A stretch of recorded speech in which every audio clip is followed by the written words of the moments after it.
Hi everybody, welcome to my YouTube channel.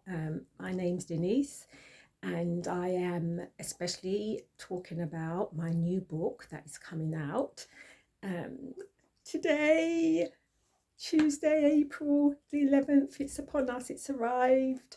So please support. It's a book that speaks on so many subjects that is so necessary in the world today, in this dark night of the soul that we're going through. I'll read the back to give you a synopsis of what the book is about, and then I'm going to read a chapter from it. I read from it a couple of days ago, and that's on my YouTube channel, so you can take a look at that video. So let me read from the back. So it's called Inner Life Rights, a manifesto for reconnecting to love, renewing the mind, and radiating your light. So the back says, psychotherapist and inspirational life coach Denise James presents a compassionate, clear-speaking, visionary text as a call from the future to make the changes now to ensure a sustainable future for humanity. It's that time o'clock. I didn't say that, but I'm saying that now. This book shines a much needed light on this world's current dark night of the soul, and its inner light guides us into new, life-affirming behaviors and mindsets. The author addresses the human condition from the root up and encourages new ways of being, seeing, living, and loving that would lead to true and lasting change. The overarching message of Inner Life Rights is that we can all make a difference, and that unprecedented does not have to mean bad, only that it is time for a paradigm shift to a more humane, that E at the end of human makes all the difference, and just society. I didn't say that about the E at the end, I'm just flowing. So that's the essence and the heart and the purpose of the book. Okay, and like I said in my first video where I'm reading from this book, my last YouTube video, the subject I speak on is wide and relevant. I speak on childhood trauma. I speak on trauma and recovery. I speak on black crime. I speak on racism and the adultification of the black child. I speak on therapy. I speak on meditation, change, so many things. And I do this through personal reflections, coming from the inner, that tuition that we can only gauge, learn, and make use of if we get quiet, and we go within. When we don't go within, we go without. Look at the world. So I talk on so many subjects, and like I said, I do that in reflections, in essays, which I call hersays, as well as poems. So today I'm going to read from this section, and it is entitled On Eyes Wide Open, Wake Up. I was watching a TV show and I was enjoying the program until it came to the part of the person's story where he finds out that his relatives were slaves. I can sometimes avoid these stories / topics because it is so upsetting, as they are talking about my family tree too.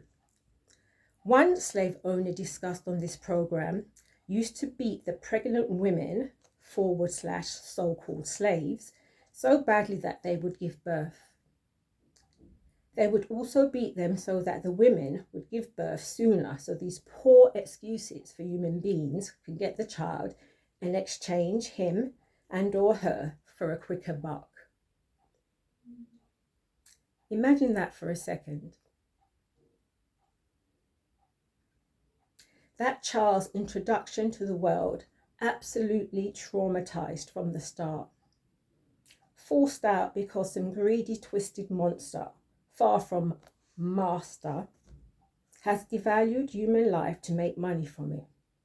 How does a mother, a human being, recover and live with that heart and soul, mind-blowing, soul-destroying experience? These monsters also recorded slaves' deaths as decreased because slaves / human beings were solely seen as property, decreased earnings. Who are the sick, deprived, and morally corrupt humans here? Some of the owners of these slaves / human lives lived not in the Caribbean. Mr. Dotty, Jamaican slang for dirty, Dallas, lived in the Caribbean doing the real slave owners' dirty work.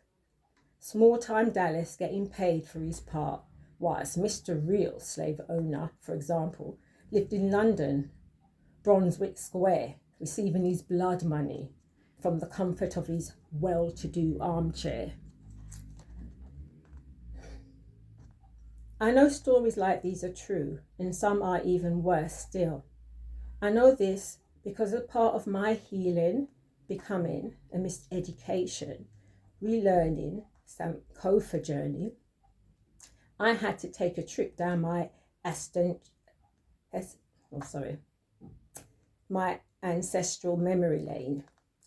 I had to do so to satisfactorily put to bed the racism I had internalized, living in a world sharply divided by race and sex and miseducation. Speaking of education, as a youth at 11 or 12 years old, as young as I was flabbergasted that at school in history lessons, when a subject of slavery was taught, it came up under the heading of the slave trade. And not only was it under that heading, but as part of the lesson, we were taught how economically viable the slave trade was, even for slaves themselves, and especially after slavery. Think how psychologically and historically wounding to developing black child's minds this is, and the white child.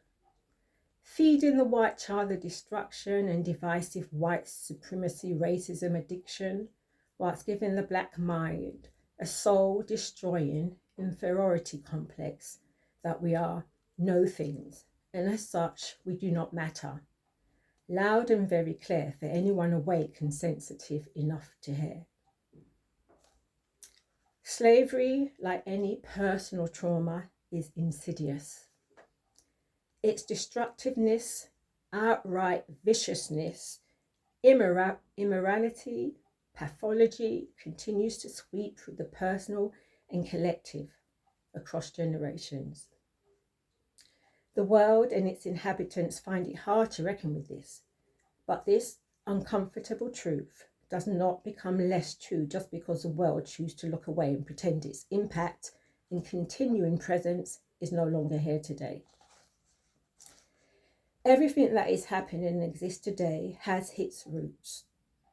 Slavery / racism / white supremacy is rooted in destructiveness and is and has been running a serious infection. The infected roots of slavery and racism. Notwithstanding the infected root of sexism, the infected root of being inhuman, is evident in the Western man's inhumanity to his darker you, sisters and brother.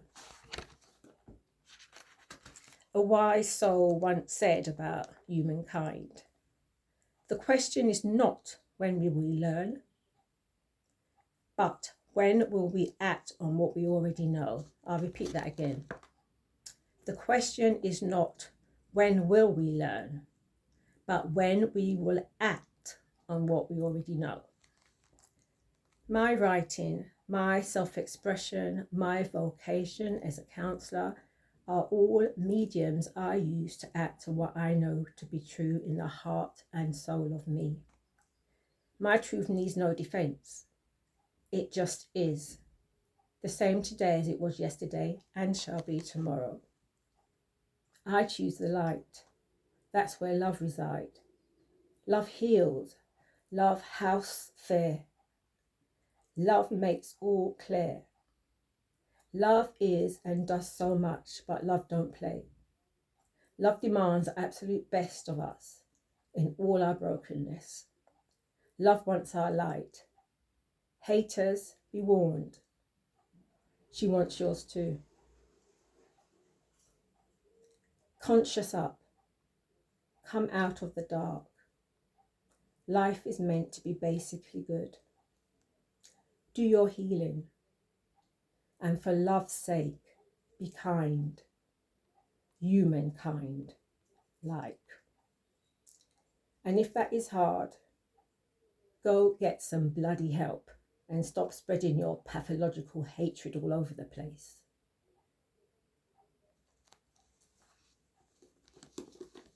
Inner life rights. You know, I'm not a natural front person. I'm very comfortable, or more comfortable behind the scenes, you know, doing my thing. But I show up on my platforms doing this, even though it takes me outside of my comfort zone, as do all my books does, because I have to speak from the heart and the soul. I show up doing this because this needs to be done, and we all play our part, our personal and our collective part. So people, if you don't know where to start with Inner Life Rights. Go out and get your copy today, available on Amazon and all big and small book selling outlets. Also, you can Google me, Denise James, and all that about me will come up, as well as my blog, my website, my private practice as a psychotherapist. Thank you once again for taking the time to listen, and please, if you do buy, please share, and please review. You know, that's how you complete doing the part that you can do for me, and also in joining me on bringing more light and less darkness into this world. The world needs some light now. Peace and love always. Bye.